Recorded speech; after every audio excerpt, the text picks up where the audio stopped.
Hey, hi, and howdy, sweet friends. Welcome back to my channel, and welcome if you're new. My name is Courtney. I'm a stay-at-home homeschooling mom, and I really enjoy cooking food for my family. No lie, I know a lot of people hate having to get into the kitchen every day and make meals, but I actually find a lot of joy in cooking. So here on my channel, I do a lot of different cooking videos, grocery hauls, and I'm working on food preservation. So that's a journey that maybe you want to take it with me. If you do, hit that subscribe button, stick around, and check out all of my videos. All right, this week, 4 healthy meals. I did it again, another week of healthy meals. These are not super expensive. They are easy to make, don't take much time, and best of all, your family will love them. So I'm going to link the original recipes down below, and you'll see that I have just made some modifications because that is just what I do, y'all. So first off, we're going to do these buffalo chicken bowls. If you are like me, you adore buffalo chicken. Oh my goodness, it is so delicious. One of my favorite things, super popular for a reason. I think it's fantastic, but it definitely can be, on the fattening side if you go get your buffalo chicken, because it's like battered chicken strips most of the time with buffalo sauce, and that's what makes it so good. But what if you can have that and it's on the healthier side? That's what we're gonna make happen with these bowls. You can really switch out the veggies here. I started with Brussels sprouts because I have them in my fridge and we love them. Maybe you don't love them. Maybe you want cauliflower like the original recipe calls for. Maybe you want cabbage. I don't know. It's totally up to you. Put the veggies you like in there. I just took some Brussels sprouts, threw on some salt, a little bit of garlic oil, and I'm roasting them at 400 degrees to make them crispy. Now I want a little sauce to go on the top. Of course, you could always buy store-bought blue cheese dressing or ranch dressing. You don't have to make it from scratch, but if you choose to make it from scratch, keep in mind you can control all the ingredients, the fat and calories that go in there, all that kind of stuff, and the flavor, best of all, the flavor. So I'm going to make like a little mock homemade ranch here. I am using a lot of sour cream. You can use low-fat sour cream if you want, fat-free, or you can use Greek yogurt. That's an even healthier option. I also added a little bit of mayonnaise in there because I just really like the flavor that it brings to the table. Don't have to do that, but I want it to because I like the way it tastes. I threw in some of my confit garlic, but that could be fresh diced garlic or garlic powder. And then I added a little milk and lemon juice for that whole buttermilk effect to make this a little creamier. On top of that, I threw in some fresh herbs. I happen to have some dill and some parsley in my fridge. I just minced them up real quick, tossed them on in the bowl. I'm throwing in some extra garlic powder and onion powder there for some extra flavor. You want some salt, you want some pepper. And then when you give it a good stir, you're gonna see if there's anything else you wanted. I kind of felt like I wanted some thyme in there because I've really been loving thyme in my kitchen lately. But you might have other herbs that you like or other flavorings that you like. Maybe you want to throw some jalapenos in there too, just for funsies. Go for it. You can really customize these flavors so much. And that's what makes meals like this so much fun. All right, now that our sauce is made and our Brussels sprouts are roasting, we're gonna get to the good part, the chicken. So I've got a couple of chicken thighs here. I really enjoy cooking with chicken thighs simply due to the fact that they are really hard to mess up. You can cook these puppies for a long time and they don't get dried out like a chicken breast would. So I don't have to be quite as delicate with these. I'm keeping it simple. I already seasoned one side with salt and garlic powder and onion powder and pepper. And then once they were in the skillet, I seasoned the other side. And we are just cooking these until they develop some beautiful brown deliciousness and cook all the way through. Look at that color, y'all. Color is flavor. You can take just a regular old plain piece of chicken and make it taste pretty darn good with just some color, but add in some salt and pepper and garlic powder and onion powder, and you've got some really nice tasting chicken. So once it was done cooking, I just diced it up and tossed it right back into that same skillet, and I am pouring some Frank's buffalo sauce on there. It's my favorite. Now, if you don't like it or you have something else you want to use, go for it. These could be Nashville hot wings if you buy the Frank's bottle of the Nashville hot sauce. These could be honey barbecue wings or honey barbecue chicken. It doesn't have to be buffalo, but the bowl recipe that I'm using does say buffalo chicken, and I love me some buffalo chicken. So I just tossed it around in that buffalo sauce, and oh, it was so good. So here is the toppings. I've got some green onions, that dressing we made, plain white rice, some gorgonzola cheese. If you're a blue cheese lover like me, you gotta have it. I've got fresh cucumbers because I love them, some spinach because it's delicious, there's the chicken, and finally those roasted Brussels sprouts that are brown and crispy. And there is the bowl. This was fabulous. It had so much flavor, and it really tasted like I was eating something at a fast food restaurant or like Chili's or something like that, but it was healthy. All right, y'all, roasted garlic pesto. Okay, so pasta's not always the most health conscious choice to make. However, it's yummy and delicious. And you guys know I love my pasta, so I gotta have it. I saw geez, I think it was Lydia from PBS. I don't remember her whole thing, but I see her video sometimes on YouTube, and she made a roasted garlic pesto sauce. I didn't even like earmark her video. I was just like, oh, I can totally make something very similar to that. So that's what I'm doing here. I had almonds in my freezer, but you could totally use pecans or walnuts. Any kind of nut will work for this. And I am just going to kind of toast these in a skillet just to brown them a little bit, toast them and give them some flavor, but keep an eye on them because you don't want those nuts to burn, y'all. You want to watch that. I don't put any oil or anything in there, just the nuts straight in a skillet and keep them moving for about 5 minutes. And you can see that mine had toasted a little bit there, a little bit of color. All right, on to the food processor to make some pesto. I'm going to be using parsley as my base because I think that that's fun. I like parsley. I think it has a really great neutral, grassy, earthy flavor. So to that, once I let my food processor kind of mince it up for me a little bit, I threw in about a cup of spinach as well because spinach is super healthy. And again, the flavor will meld beautifully with that parsley. Once I've let it just kind of ride around in there for a few minutes to kind of get that chopping out of the way, we're going to go ahead and add in our toasted nuts. I've got about a cup of those sliced almonds there, but again, whatever nuts you have on hand.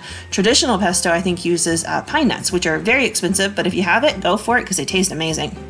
Then I added in some of my confit garlic. If you don't have that, there is a video linked down below so you can make it at home because I think it's fabulous.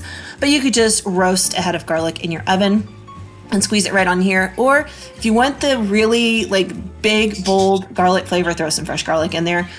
Season it to your liking with salt and pepper. I like to add a little bit of lemon juice too because I feel like it gives a really nice zing to all of this. And then you're just going to continue to add in some olive oil, or in my case, I've switched to avocado oil simply due to the insane cost of olive oil in my area.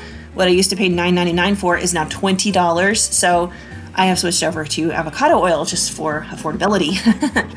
I'm going to just kind of continue to add some of that on in there and just kind of like let it ride around in the food processor until it hits the texture that I want. I like a lot of texture in my food. I think I've said that a bunch of times on my channel before, but I don't want it to be like completely just smooth and creamy. I want some texture in there. Once it got chopped up to an amount that I really was happy with, I had some fresh shredded Parmesan cheese there that I threw in. You gotta have cheese and pesto, y'all. It has to be. I threw in a little bit more lemon juice because I could just tell by the smell I wasn't getting any lemon juice and I knew I was gonna want more. And then added in a bit more oil. And again, just process and add in oil until you reach a consistency you like. Now, the key thing with pesto is don't ever let it touch heat. We are not going to cook this. We're not going to heat it up. And that's what's going to keep it this real beautiful, vibrant green color. And that works with any type of pesto, not just traditional basil pesto, but with any type of herby pesto sauce. Don't heat it up. That's what makes the herbs turn that blackish dark color, but it'll stay beautiful and vibrant as long as you don't heat it. I'm just going to set this off to the side while my pasta finishes cooking. And then once it's done, we'll just toss it all together. Now, one thing I like to do when I have simple pasta dishes like this, even with just Alfredo sauces, throw some fresh veggies on there. I love a good fresh tomato.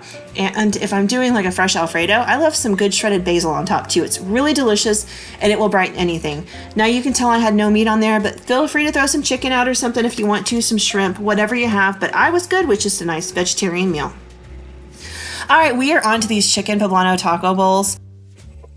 All right, so I was really excited about these, and we're going to make these. They're going to be delicious and packed full of flavor and also so easy, y'all. So I've got a bunch of chicken tenders here, and some of my more hawk-eyed viewers are going to notice that I did not remove that little tendon. Here's the thing, y'all. I don't always do that. On YouTube, I try to do it because a lot of people seem really bothered when I don't. So just for y'all, I typically will do that, but I don't do it all the time at home. It's a lot of extra work, and when I'm in a hurry, I just don't always have time for it, and that perfectly describes this week for me. I was in a hurry all the time, constantly, everywhere I went, everything I did. It just felt like I was always rushing the whole week, and I never got caught up on anything. So I didn't pull out the tendons in this or the next recipe. Brace yourselves. I am sorry, y'all. I will do better, I promise. But for the next two recipes, it just ain't happening. All right, so I just seasoned this pretty simply. I put about a tablespoon of avocado in the bowl, and then I threw in some chili powder, smoked paprika, garlic powder, onion powder, salt, and pepper, and just kind of like tossed it around in the bowl with my hands, and then threw it right on into a hot skillet. You don't have to put any additional oil in there because we've already put some in the bowl with the chicken. And I feel like for me personally, This made me use less oil. I feel like I'm a little, no, I know I'm a little heavy-handed with my pores whenever I'm doing things. So I feel like I definitely used less oil here, but we're just gonna let that chicken brown and cook through. So while it's doing its thing, I pulled out a small sheet tray and just put some foil on it. And I've got one big poblano pepper and about 3/4 of a can of corn. I'm rubbing a little bit of oil on the pepper. It could be avocado oil, vegetable oil. You could just use your cooking spray if you want to. Just get some oil on the outside of that skin, and then I'm going to throw some salt on top of this and pop it under my broiler for about 10 to 15 minutes. I will turn everything halfway through just to kind of mix it around, and we're just going to roast it and develop some color, and it's going to be a beautiful flavor. So there's my chicken, just letting it cook and do its thing. I'm flipping it over about halfway through. Chicken tenders cook really quickly, and because it is chicken breast, it will overcook if you're not careful, so do keep a close eye on these. But once they're done, you just make your bowls. I'm using leftover white rice, that roasted corn, the roasted poblano, black beans, tomatoes, cilantro, and avocado. This was so good. Pour some ranch on there if you need some dressing or some salsa.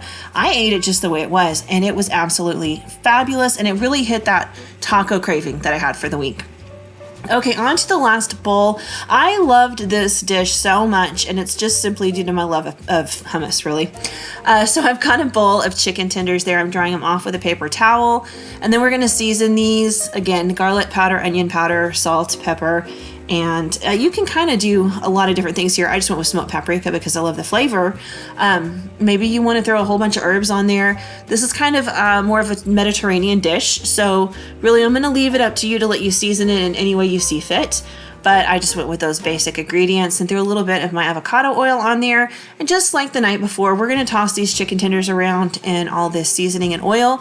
And then we're going to throw them in a hot skillet and let them cook and develop a little bit of color, because color's flavor. And they're going to be so good. Now, this meal, I had different expectations than how it turned out. I was afraid it was going to be too much, because it really, like, reading the recipe, I got some Mississippi chicken vibes, and I kept trying to think, now how's that going to pair with hummus? I'm not 100% sure about this, but trust me when I say it worked out beautifully. I kind of strayed from the original recipe, but this chicken was divine. All right, so once it's in the skillet, yes, I totally overcrowded my skillet, but I didn't have time for 2 cooking sessions. Again, busy week in my world, y'all, but next week's going to be so much better.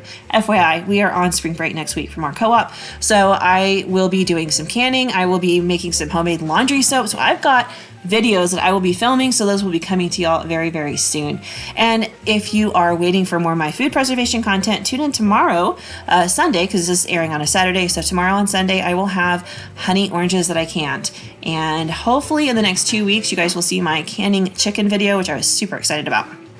All right, back to today's task. While that chicken is cooking, I have melted a couple of tablespoons of butter in my microwave there. Just like 2 or 3 tablespoons is good.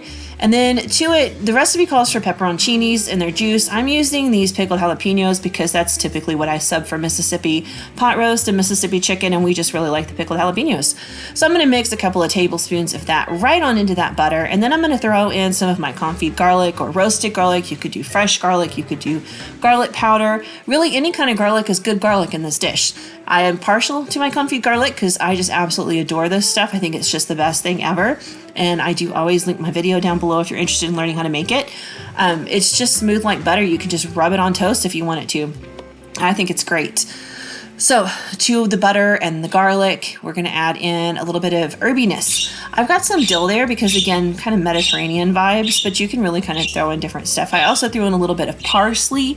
I was trying to mimic a little bit of the ranch flavor without too much of the ranch flavor because I did want to keep this like on a Mediterranean kind of level. So to that, we just have a couple of herbs. Now, if you want to throw in some thyme or some oregano, that'd be great too. It's totally up to you. I kept mine a little simpler, and I think it was fabulous. Now we need a little veggie salad. I have a couple of those tomatoes left over from those chicken poblano bowls. So to that, I'm adding in half of a very, very large English cucumber and a few more tomatoes just to make this little tomato cucumber salad. And I'm just going to dress it with some oil, salt, pepper, and lemon juice. You could use a vinegar in there, like a balsamic or a red wine vinegar if you want to, but I really enjoy the fresh flavor of citrus, so I'm partial to lemon and lime, and if I can use those 9 times out of 10, I'm probably going to. I think that they kind of offer a lot of benefits, and I love the taste. I think they're good for you, so that's what I always lean to. Anyway, just going to give that a quick shake in place of a mix because it filled the bowl up quite a bit. And we're going to let those set off to the side for just a few minutes. All right, that chicken is done. I just want to slice and dice this a bit and make it little bite-sized chunks of chicken. So I'm going to just really quickly run my knife through it. It takes no time at all. This chicken was really nice and tender.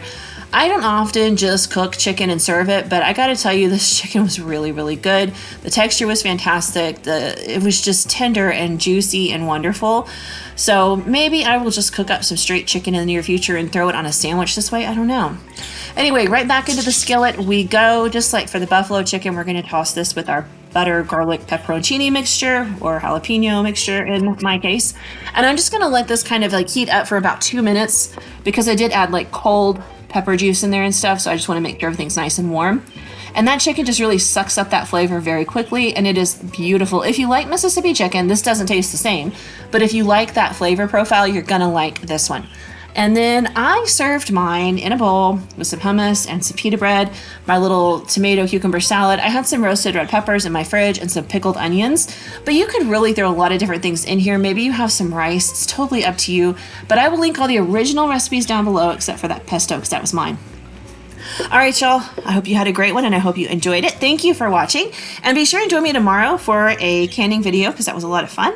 And I will see you on Tuesday for a grocery haul, and at some point next week I will have another great video for y'all too. I'll see you there. Have a good weekend. Bye.